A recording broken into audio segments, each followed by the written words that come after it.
Welcome in to my very first big board video. Now the Final Four is here. This is the perfect time to go in depth on my top 30 prospects. Now, 30th on my big board is Tristan Silva. He's a four-year player coming out of the University of Colorado. And while Cody Williams gets a lot of the love, Tristan Silva is somebody that should not be slept on.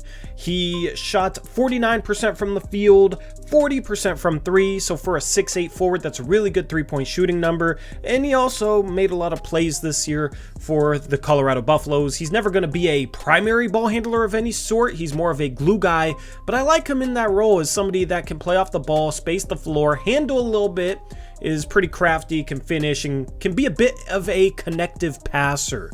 So Tristan Silva comes in at number 30. At 29, I have Kentucky freshman forward Justin Edwards, who was a consensus top 5 pick before the season, but has been a bit disappointing, although I think consensus has swung too much the other way. He shot the three ball decently, 36.5%, shooting almost 3 attempts per game, and is still a good athlete, can hit a mid-range shot off the dribble. He didn't get to the rim as much as I expected him to, and that's why his draft stock fell, but I do think he can come into the NBA as a three-point shooter that can attack a closeout, utilizes athleticism downhill a little bit, and then maybe has some sneaky potential for more upside that people thought he legitimately had coming into the season. At 28, we have Edwards' teammate Zamir AV Visic, who didn't get much of an opportunity this year at Kentucky. He was deemed eligible midway through the season, played in 15 games, averaging only 12 minutes per game, so his stats honestly are pretty irrelevant, but he's a 7'2" big that has shown that he can block some shots, protect the rim a little bit, and he also has really good passing feel for a guy of that size. He knocked down some threes as well. He shot 37% from behind the line on one attempt a game. As I said, not much sample size, but a 7'2" big that shows that he can pass, handle a little bit in a straight line drive, as well as hit the three ball is intriguing. The problem is it's hard to have him much higher given that he basically didn't play much and doesn't have much of a sample size of productivity. So for him, honestly, the best option might be to return to college and maybe transfer to a different school that doesn't get a bunch of top prospects every year, where he can be more of a focal point of the offense and show that he can be a little bit of an offensive hub, because I do think he has a lot of upside on that end. There just wasn't much production or opportunity behind it. Now, I'll be honest, I'm having a tough time with Bobby Klintman, who played 1 year at Wake Forest and then this past season went and played in the NBL. He's a 6'9" forward that can handle a little bit in the open court, knock down a three, as well as attack somewhat off the dribble. However, he's one of those guys where I'm not too sure if he's going to be good enough at any one thing to play a role in the league, and it's tough to see him becoming a guy that you put the ball in his hands and he actually creates a whole lot. But given his combination of mobility, athleticism, size, three-point shooting skill, as well as an ability to slash here and there, that's an intriguing combination of skills that has him coming in at 27. Jamir Watkins is somebody that I've taken a liking to as a potential first-round prospect. The forward is listed as 6'7", might be a little bit shorter than that, but was productive in a number of areas this past season for Florida State after transferring from VCU. He impressed me a bit with his ability to handle in the open floor, make a play off the dribble. He improved his three-point shot, going 34% from behind the arc. That's the key skill for him. But if he can hit the three ball, I think he could be a 3-and-D prospect with some sneaky secondary playmaking ability, as he averaged almost 3 assists per game for Florida State. He moves well, decent athlete, has a lot of traits that I look for in a sleeper forward, and I think he could end up being a really solid role player in the NBA. One of Eric's guys, Donon Holmes, has been on draft boards for a couple years now, being a 3-year player from the University of Dayton. The power forward center tweener showed a lot last season for the Dayton Flyers, as they challenged him with handling the ball a little bit more, even running some inverted pick and rolls. He shot the three ball better, shooting 38.6% on 2.5 attempts per game, and he also averaged 2.5 assists as well, which makes him an intriguing mobile big man who has some skills but does have some positional questions. If he can truly bang inside with centers in the league, I think his offensive skill set is very intriguing at that position and helps separate him a little bit. However, I do have concerns about his ability to rebound at the 5 spot at the next level, as well as bang on the interior.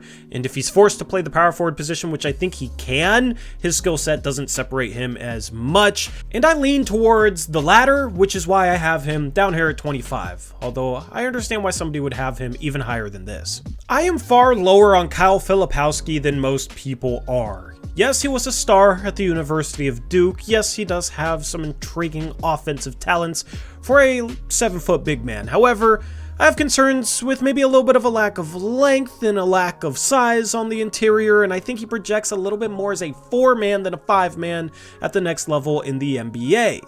Just like with Donon Holmes, if he's a 4, I don't think his offensive game separates him all that much, and I do have concerns as to how his offensive game translates to the NBA level. Defensively, he might stand a chance to be alright at the 4 spot, however I think he'll struggle getting switched out onto guards and if he's guarding quicker power forwards. But offensively, that's where his stock lies, and I just don't trust for him to be able to get the same looks off the dribble, attacking the rim at the next level as he was able to get in the college game, and I also don't fully buy the 3-point shot. He shot 35% from 3 in his sophomore season at Duke. However, I think he projects as a guy that maybe is in the lower 30s at the NBA level. The shot is going to be the biggest swing skill for him, and because I don't buy it, I have him down here at 24, while a lot of other people have him in the lottery. It took me a while to come around to Jared McCain being a first-round caliber prospect, but I'm finally there. He's a 3-point sniper, shot almost 6 attempts from 3 per game, shooting 41%. That's going to be his role at the next level. However, he's a shooting guard in a point guard's body. He wasn't tasked with handling the ball a ton for the Blue Devils and didn't average many assists, under 2 a game. So he's going to have to play in a bit of an off-ball role, and I think the best spot for him would be a team with a bigger initiator, such as a point forward, maybe a guy like Apollo Banchero with the Orlando Magic, for example, where McCain can be listed as the point guard, guard other point guards, which I think he can do a decent job of, but then offensively can play more off the ball because I like him more as an off-ball floor spacing threat that can attack a closeout and knock down threes. He did show some flashes of off-ball creation, which is intriguing to tap into. However, I think there's certain fits in this draft that will be much better for his style of play, given his physical limitations, than others. Hunter Salis has a very interesting story. He was a 5-star recruit, ended up going to my Gonzaga Bulldogs, where he underperformed for 2 seasons, shooting approximately 25% from 3 both years, and while he did show some defensive chops, wasn't a guy that could really play on or off the ball. He eventually ended up transferring to Wake Forest, where he broke out as a junior, averaging 18 points per game, 4 rebounds and 2.5 assists, while getting that 3-point percentage up from 25% to 40% on much higher volume, shooting over 5 threes a game. And that's the big thing for Hunter Salis. Is he going to be able to maintain that level of shooting in the NBA? If he can, he's going to be an athletic 3-and-D guard that a lot of teams would love to have, especially as a third guard in their rotation. He also showcased that he can attack the rim a little bit, has good body control, is able to finish around the rim. I'm not sure how much of a factor that's going to be at the next level for him, but he easily projects as a 3-and-D player, although you do have to worry a little bit about that 3-point shot, considering he only showcased it for 1 out of his 3 seasons in college. If he can knock down threes, he's going to be good, though. Kleber Wear is a talented big man out of the University of Indiana who has some serious motor questions. He was a sophomore for Indiana this past season, started his career at the University of Oregon, and averaged 16 and 10 while shooting above 40% from behind the 3-point arc, albeit on small sample size of 1.3 attempts per game. He's an intriguing guy to bet on, given that he looks like a legitimate 7-footer, can attack a little bit off the dribble, can knock down a 3, has decent touch on the interior. However, there has been a lot said about his motor and how often he can kind of disappear in games. If he had a really good motor, he would definitely be a lottery pick, because you see him do a lot of the things that Kyle Filipowski can do. However, I think he's a little better athlete, a little bit more fluid, a little better physical tools, and projects better as a center banging on the interior than Filipowski does. However, is he going to give it his all every night? Can you rely on him to be a focal part of an offense? These are some of the questions that surround him, and that's why he doesn't come in higher than 21. Before we get into the rest of the big board, I'd love to give a shout out to our sponsor, BetUS. America's favorite sports book is BetUS, featuring live betting and racebook. They're celebrating their 30th year anniversary with a historic offer, a 125% sign-up bonus on your first 3 deposits, plus 10% gambler's insurance. You can get started today by using my sign-up link in the description box below, and promo code JOIN125 to activate those first 3 deposit bonuses. Point spreads and money lines are already out for the Final Four in Phoenix starting on Saturday, April 6th. UConn is an 11.5 point favorite over the University of Alabama. Give me UConn all day. They've been money against the spread, and as an 11.5 point favorite, I like them over Alabama, who had a relatively easy path to the Final Four in my opinion. Didn't like North Carolina as a 1 seed, Clemson as a 6 seed in the Elite 8. They were okay, but this was the same team that lost to Boston College by 20 points in the ACC tournament. Alabama will be able to score a bit. However, Klingon has been dominating defensively. We'll talk about him in a second. And UConn, I think, is just going to run up the score. I love UConn as an 11.5 point favorite over Alabama. I think you should smash that and use that promo code JOIN125 for that 125% deposit match. Not 1, not 2, but 3 of those things. And then Purdue, NC State. Purdue 9-point favorites against NC State. I mean, honestly, it just depends on what whistle Zach Edey's going to get. However, it's just NC State's been playing great. They've been on a roll. They have a ton of momentum. I actually am going to take NC State in the points. I think Purdue wins this game. However, I don't think it's a complete blowout. And that plus 340 money line is actually a little bit intriguing for NC State. But if you're going to smash one single thing on this page right here at BetUS.com, I would take UConn as an 11.5 point favorite over the University of Alabama. You can also bet on the #1 overall pick in this year's NBA draft. Here are the lines for that. I'm not going to spoil the rest of my big board video by telling you who I like first overall.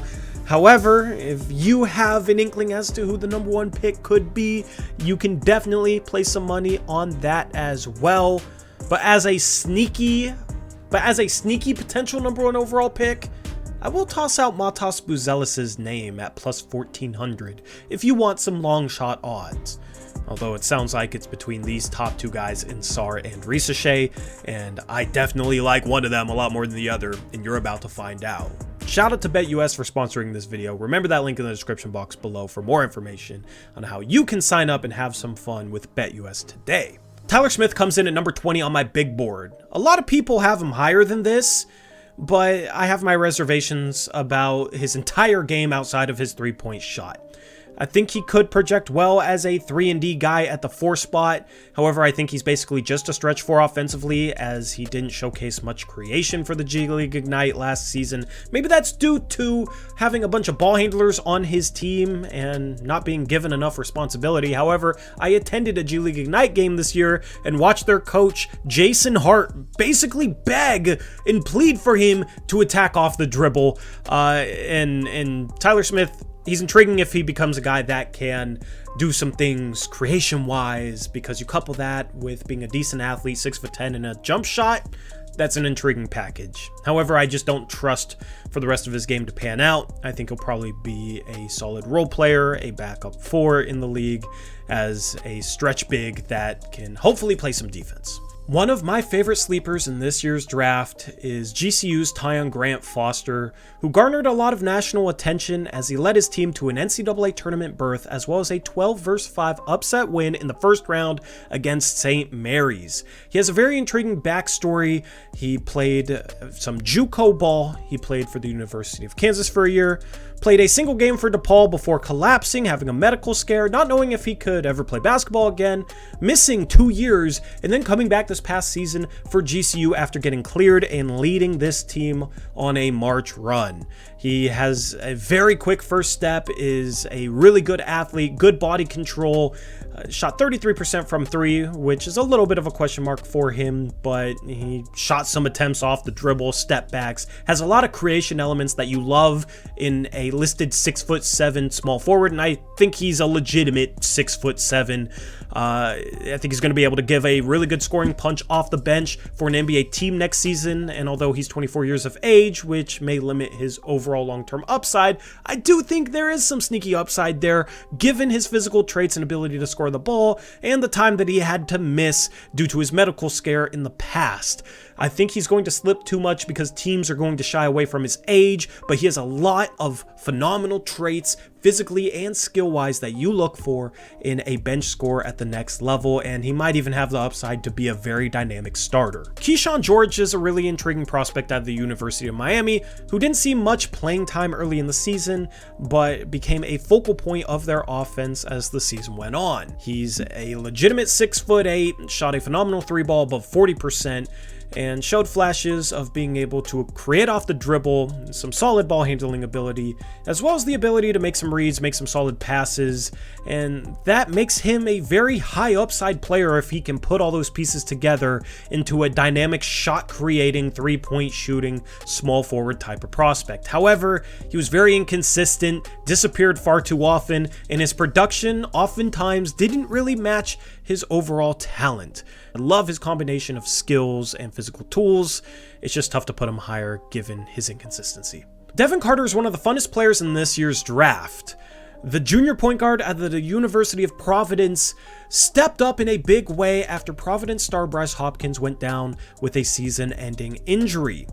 The first 2 years of college were a little bit rough for Carter as he struggled with his three-point shot, shooting under 30% from behind the arc both those seasons. However, in his junior year, he shot almost 7 three-point attempts per game, shooting 38% from behind the arc, making him a legitimate NBA draft prospect.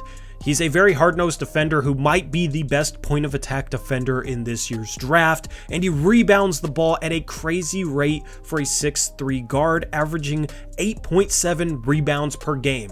He plays his ass off, he defends, he's started knocking down shots his junior year, and can also create a little bit off the dribble and finish. The one knock might be that at 6'3", he's not the best passer, averaging only 3.5 assists per game. However, his two-way potential and ability to step in right away and be a part of a winning team should make him very intriguing to a lot of contenders in this year's draft. Jacoby Walter, a freshman out of the University of Baylor, was looked at as a projected top 10 pick entering this season. He was thought to be a 3-and-D guy with creation upside. However, the defense and three-point shooting weren't quite as good as advertised, as he only shot 34% from behind the arc. And defensively, although he made some plays off the ball in team defense situations, on the ball, he got beat off the dribble a little too much and was a bit shaky guarding quicker guards. He still has some upside, some creation potential off the dribble, and he's still extremely young. So a team could definitely take him early, maybe in the lottery, and view him as a high upside prospect that, if they develop right, can be a guy that they can improve his on-ball defense, he'll knock down shots, he'll attack off the dribble, finish, and just be a smooth all-around shooting guard prospect. However, it's tough to take him in the lottery for me, given that he did not produce at the University of Baylor up to the expectations that were placed onto him coming in. Walter's teammate Yi Missy is one of my favorite players in this year's draft, as a big man with an extremely high floor that should end up being a really good role player. He's a really good athlete that finishes strong around the rim, can also make some tough angled layups as well. Defensively, he should be a very impactful player as a rim protector who can block shots, is quick off the ground, has a good second leap, but then also switch out and guard a little bit on the perimeter. He didn't start playing organized basketball until later on in his childhood, and made a bunch of strides over the course of the season for the Baylor Bears. He even started showcasing some off-the-dribble ability where he would attack from the top of the key, and although that's probably never going to be his game, it's intriguing for a rim runner, lob target, defensive-minded big man. I don't know if he's ever going to be able to hit a jumper or really do a whole lot with the ball in his hands, but that stuff is all gravy to me because at the very least, he's going to be a dynamic pick and roll threat that provides a lot of vertical spacing, as well as somebody that could potentially anchor the defense. One of my favorite sleepers in this year's draft is Jaylen Tyson, a wing out of Cal. He projects as a do-it-all forward with some sneaky upside because he handled a lot of point forward duties this past year for a Cal team without a whole lot around him. He averaged almost 20 points per game, 6.8 rebounds and 3.5 assists, showcasing both athleticism, a solid first step, a level of shiftiness that is hard to find in a guy that is listed at 6'7", and he also really impressed me with a lot of the reads he made and a lot of the passes he made. He handles the ball pretty well, and I think he's a guy that should fit in as a do-it-all Swiss Army knife type of role player off the bench who can play a small forward spot, handle some ball handling duties, be a connective passer as well as make plays on his own, handle some pick and roll. But then I think that also gives him a level of upside that is intriguing if he can really piece it together and become a guy that you can actually run some offense through consistently. I like Jaylen Tyson a lot. Do not sleep on him. Donovan Clingan has been phenomenal for yet another UConn NCAA Tournament Final Four run. We'll see if they can get it done once again and repeat as champions, and if they do, Clingan deserves a ton of credit for both of those performances. He's a 7'2" center that projects as a really good defender at the next level, being a guy that can move his feet just quick enough, I think, to defend in space at the next level. His length gives him an added cushion there, and I think he projects a bit like a Walker Kessler type of big man at the next level. A lot of mock drafts have him going in the top 10 due to that defensive impact. However, I have him a little bit lower because I like drafting for higher upside in the top 10, and I don't think Clingan's ever going to be an all-star caliber player at the next level. I think he could be a guy that can contend for an all-defensive spot, and I think he could end up being a top 5 defensive center at the next level. Offensively, though, he's more of a play finisher, not somebody you really give the ball to. He's just going to be an efficient big that finishes off plays around the rim, is a lob target, and so forth. He has had some foot problems that give me a little bit of injury concern with him. However, he has one of the highest floors in this draft and should end up being a good role player and probably a solid starter down the line for a winning team. His lack of upside, though, does have me a little bit lower on him than consensus. Another guy that I'm lower on than consensus is Serbian guard Nikola Jokic. A lot of big boards and mock drafts have him going in the top 3, although lately he has started to slide a little bit due to an injury he's been dealing with, as well as more conversation about some of his red flags. As far as the positives go, he is a very crafty guard, good ball handler, has legitimate size at 6'6", is a good passer, maybe the best passer in this year's draft, and has a lot of traits that a lot of teams like in a floor general big point guard type of prospect. However, shooting is a concern with him. Also, his ability to create space is a concern. He's not the quickest guy, and it remains to be seen how he'll hold up against NBA level athletes. Defensively, he also has some major question marks, and he's been dealing with injuries, so I guess you can throw injury concerns in there as well. When you look at busts taken in the top 10 over the past few years, a lot of them are guards, especially point guards, that struggle to shoot the three-point ball, and I think Nikola Jokic could be next in line in that regard as somebody that maybe just isn't a good enough shooter at the next level. I have serious concerns about his three-point jump shot, and then if he's not able to get defenders to play all the way out on him, I think he's going to struggle to beat guys off the dribble, turn the corner, collapse the defense, and make use of his playmaking skills. I think he's going to be somebody who struggles if you give him the ball late in the shot clock, and I just have concerns as to how his game translates to the NBA level. He could end up being a really good player, but I think people that have him top 3 to 5 are overlooking his red flags a little bit too much, and that's why I have him coming in here at 12 on my big board. Another player that I'm lower on than consensus is French forward Zachary Ret. He's listed at 6'9", is a phenomenal three-point shooter, at least in the past year, shooting over 43% from behind the arc. However, he wasn't really known as a shooter until the past calendar year, and he also shot below 70% from the free throw line. So there is a question mark as to how elite of a three-point shooter he'll be, and given that question mark, the rest of his game leaves a lot to be desired in my opinion.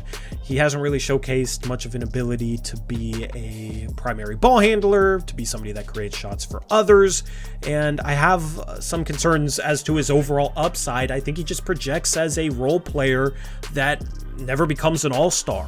And when I'm drafting in the top 5 to 10, I want a guy with legitimate upside. I don't think Risacher possesses enough legitimate, realistic upside to take him in the top 3 to 5 in this year's draft.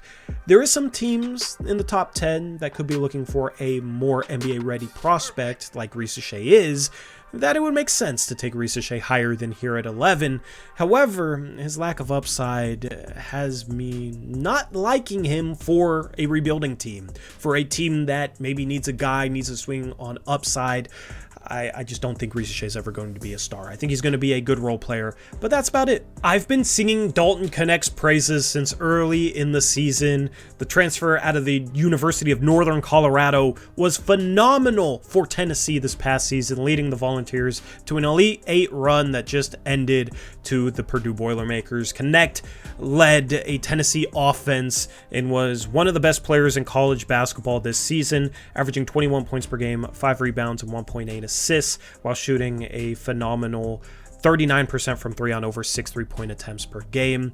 He was the main guy that defenses game planned against, oftentimes sending double teams, trapping him off pick and rolls, and he still put up phenomenal numbers in the SEC, and his scoring ability is what has him as a top 10 prospect in my opinion.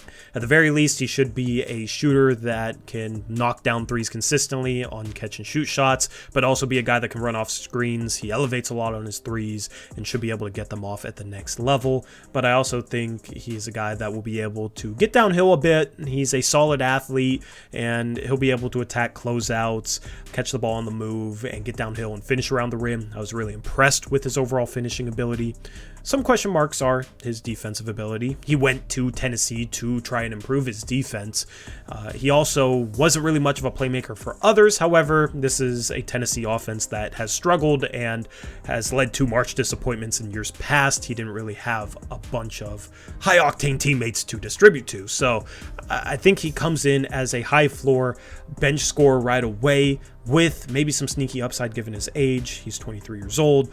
If he can truly tap into his playmaking ability and his ability to get downhill and put pressure on the rim, then he has a chance at being a 20-point per game scorer someday, which is enough upside for me to put him in the top 10 despite his older age. Tyion Salonen is a high upside prospect who's very, very raw, but isn't going to turn 19 years of age until after the draft in August. He is a 6'9", maybe 6'10" forward who moves pretty well, is a decent athlete, shot the 3-ball well at the start of his past season, but that trailed off, finishing the season at 33% from behind the 3-point arc. However, he shoots 80% from behind the free throw line, and you can look at free throws to project NBA 3-point shooting.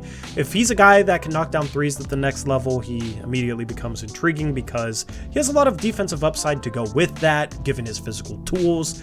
He still has to learn some basic things defensively. As I said, very raw prospect on both ends of the floor. However, that rawness does create some intrigue because a guy of his size that can move like he can, that can knock down threes, if you can develop some sort of shot creation within him, then he becomes a guy that could be a legitimate star and a legitimate problem at a power forward position who could maybe even play some small ball center. I think he's many years away from being a guy that you can put the ball in his hands and he can create. However, I'm not going to rule that out, and given that potential and given that high upside, I do like him as a gamble here at number 9 on my big board. Isaiah Collier was looked at one time as a potential number 1 overall pick. However, consensus has swayed towards him being more of a late lottery prospect given an injury he dealt with and a lack of production given the high expectations placed upon him when he started his season for the USC Trojans. However, I think maybe people are sleeping on him a little bit too much because he projects as a guy that I think can be a starting point guard at the NBA level next season. Very strong, very physical, uses that body very well to create shots on the interior, has just enough shiftiness, just enough ball handling ability to be able to shake his man off the dribble, and had some impressive performances later on in the season once he returned from that injury, which he didn't have to. USC's season was not going anywhere, but I do like that he decided to try and lead them to a Pac-12 championship, which would have led to an NCAA tournament berth instead of just foregoing the rest of the season. to end up in the draft. I think that shows a level of competitiveness that he wanted to go out there and compete, and I do think he raised his stock after coming back from injury, including a 31-point game where he was 14 for 20. His three-point shot is a bit of a question mark. Shot only 34% from three. However, I think he'll be fine there, and I think his ability to make plays off the bounce, absorb contact, finish around the rim, create space using his physicality as well as his quickness is an intriguing combination of traits that gives him one of the higher ceilings in this year's class still, which is why I have him coming in here at number 8. Like a number of prospects in this year's draft, I think measurements are going to be very important for Stefan Castle, who is listed at 6'6", was looked at as a guy coming into the season that could be a lead guard type of prospect. However, that hasn't really panned out at the University of UConn. He's been more of a connective piece, a wing piece that has defended the perimeter extremely well. Projects as a guy that could be a lockdown defender at the next level at 3 positions, and he's used his frame as well as his feel for the game offensively to attack the rim, where he's not going to impress anybody with his speed, but he just gets shots off. He's crafty, he has good footwork, he has good pace, he changes pace well, is a solid mid-range shooter, and had some very impressive finishes last season. The knock on him is his three-point shot, as he only shot 26% from behind the arc for UConn. However, I do think his shot got better as the season went on, and also he seemed to smoothen out a hitch that was really bad early on in the season. His shot definitely looks better now. Confidence is a little bit shaky with him in his three-point shot. However, I just like all the traits that he has as a Swiss Army knife type of guy that I guess his ceiling would be if he can tap into that on-ball creation, be a little bit more of a lead guard that he was looked at coming into college, and maybe he has star caliber potential because of that. I think he's a high floor, high ceiling type of guy that has him coming in at number 7 here on my big board. Reed Shepard was phenomenal this year for Kentucky. He wasn't looked at as much of a draft prospect coming into his freshman season.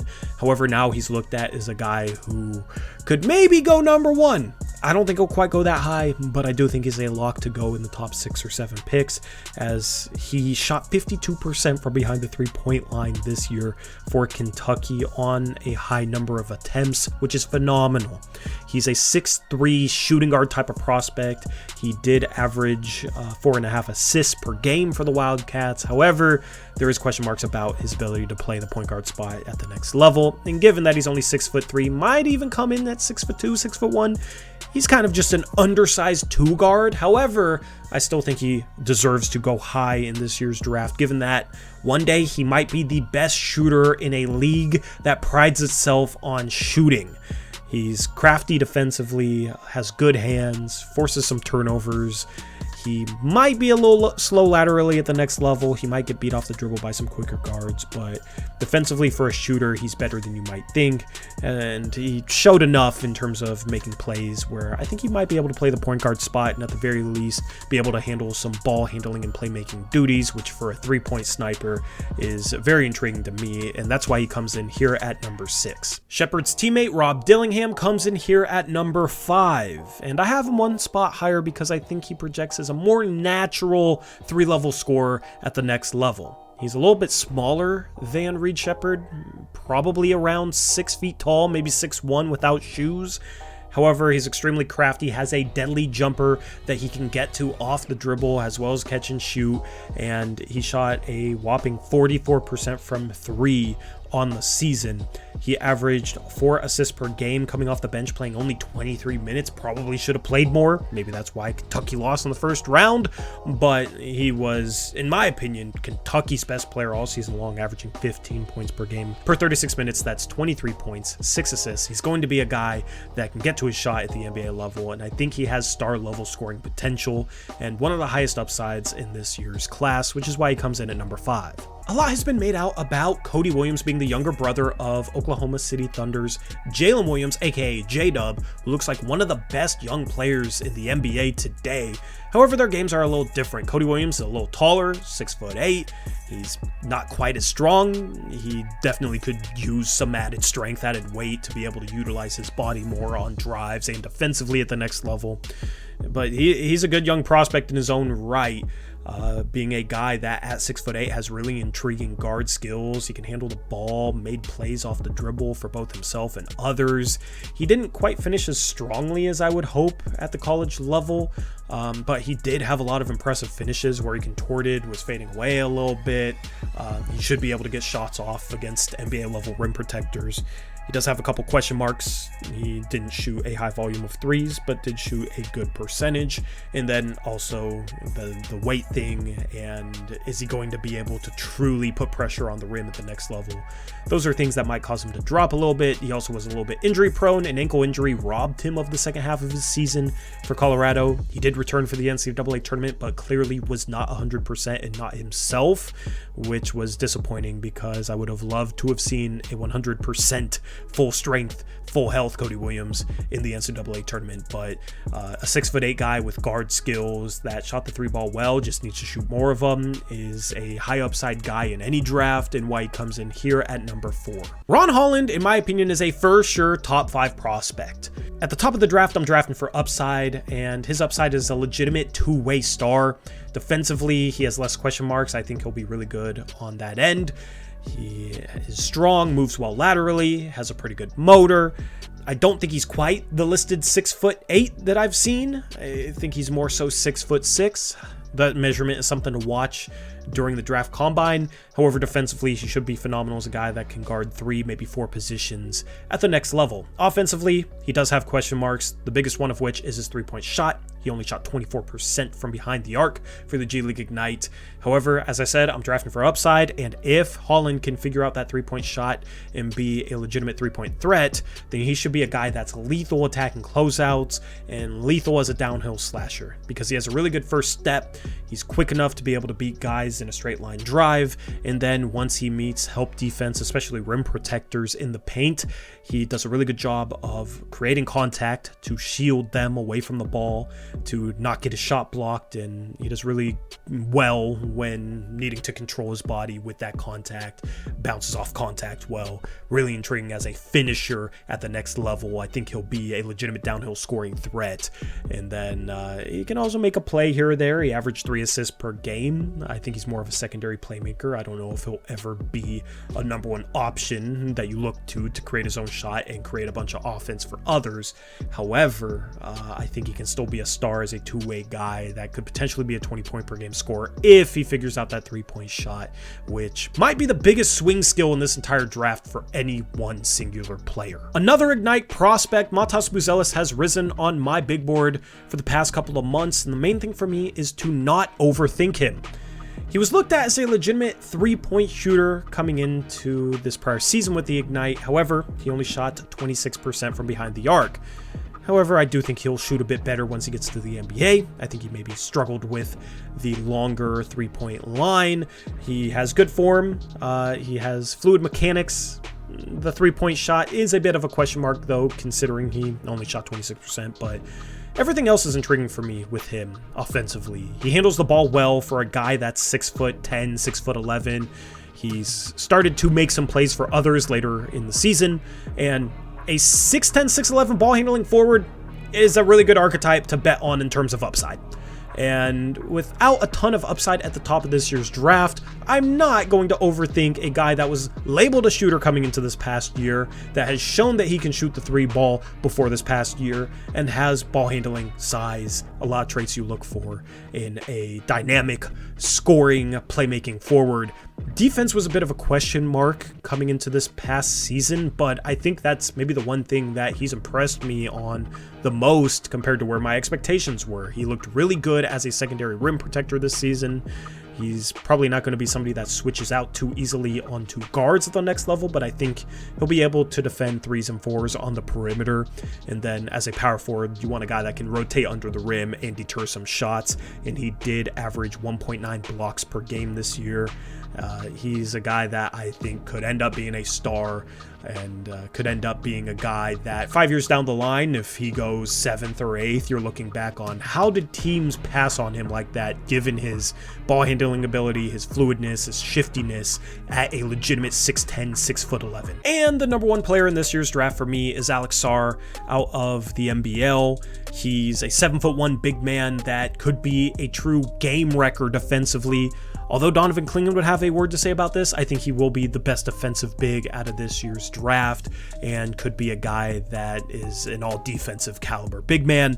He switches really well out on the perimeter against guards, could be somebody that can guard 1 to 5. He blocks a lot of shots around the rim, is a good leaper, quick off the floor, long wingspan, as I said, 7'1". That's all the traits you look for in a modern NBA defensive big man in the mold of, a smaller Victor Wembanyama, Chet Holmgren, Evan Mobley. I think Sarr's the next in that archetype of big. And offensively, he has some growing to do, but he showcased a lot of things that I like. He shot the 3 ball at 27%, but he could be a guy that, given a couple more years, is a legitimate 3-point shooting threat. He's also put the ball on the floor a little bit, shot really well on mid-range jumpers, has really good coordination for a guy of his size, decent ball skills as well, and he's a raw prospect on the offensive end, but a 7'1" guy that moves well, that has shown some flashes of knocking down threes, knocking down shots, and doing stuff off the dribble, I feel like is the type of prospect any team would love to get to try and tap into those skills and turn him into an absolute monster on both ends of the court. I think he has the most upside in this year's draft by far and is easily, for me, the number one player because of it. Anyway, that wraps up my big board. Let me know what you think down in the comment section below. And once again, thank you to BetUS for sponsoring this video. Promo code JOIN125 to get that phenomenal offer that they're giving you guys, and remember to sign up with my link in the description box below as it helps out the channel. You can leave your big board down in the comment section below or any thoughts on any of these prospects. I'm curious to read them, and with that being said, I'm out of here. I'll catch you next time. Until then, as always, peace out. Go Blazers.